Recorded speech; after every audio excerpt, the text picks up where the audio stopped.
نامه می‌نویسه به مالک اشتر به عنوان حاکم مصر وقتی که ایشون خلیفه میشه، خلیفه چهارم میشه به عنوان خلیفه چهارم، که ای مالک، کسانی که برش حکومت میکنید دو دستن، یا هم دین توان یا هم نوع توان، در هر دو صورت باید از حقوق برابر برخوردار باشن.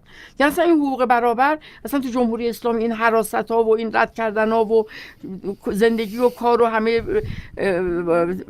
همه چیز مردم رو نابود کردن رو به عنوان اسلام و این اصلا وجود نداره. بنابراین متاسفانه اینا یه چیزاییه که فقط به نظر من برای قدرته و هیچ تعریف دیگه من نمیتونم برای این قضیه. بنگاه قدرت است. بله، فقط قدرته.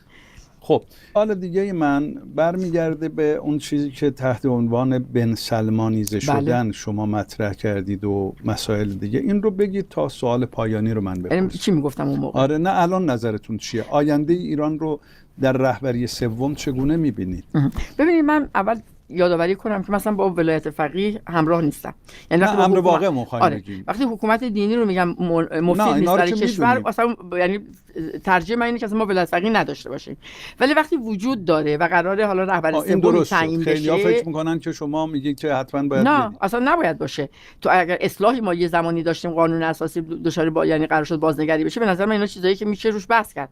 ولی وقتی قراره باشه و به قول شما امر واقع الان همینه، خب من میگم مثلا الان ما بیایم انتخاب کنیم. ما مثلا برفرض مجتبی رو داریم، آقای مکارم شیرازی که همه چی حرامه، آقای مکارم شیرازی رو داریم، بعد مثلا آقای علم الهدی توی مشهد رو داریم، آقای احمد خاتمی امام جمعه تهران رو داریم. حالا تو همین مایه ها دیگه مثلا روحانیون ما که مثلا ممکنه مطرح باشن برای جانشینی، ممکن یعنی واقعا اینا مطرحن مثلا دیگه. حالا اونای دیگه فرقی با اینا خیلی نمیکنه، اینا دیگه مطرح باشن.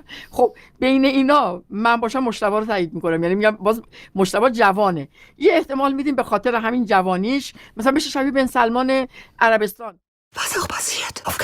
عربستان به خاطر جوانیش بالاخره تفکر جوانی با نسبت به اونا جوان، البته تفکر جوانی بالاخره یه آثاری داره، یه مراتبی داره، یه نتایجی داره. من بین اینا میگم قراره مثلا آقای علم الهدی بیاد بشه، خب مجتبی بشه شاید. حالا باز من مجتبی رو از نزدیک نمیشناسم، تفکراتشون هم نمیدونم چه جوریه. خواهر فکر کنم بیشتر میشه، فاطی بیشتر میشه. اصلا اینا خانواده آقای خامنه ای تو قبل از انقلاب یه چند سالی تو خونه ما بودن، ولی من میگم چون زدم تو گوش آلزایمر یادم نمیاد چیزی. مثلا محسن با حالا یا مجتبی یا مصطفی همبازی بوده، مثلا این اون موقع این رفت آمد خانوادگی وجود داشته. ولی من انتخاب کنم که حتما یا این بد باشه یا این باشه یا این باشه، خب میگم احتمال اینکه مجتبی یه تغییراتی رو ایجاد بکنه و شرایط رو بهتر بکنه احتمالاً بیشتره. من از این نظر میگم. یه پرسش پایانی من دارم. با اگر شروع میشه. با آخر؟ آره، اگر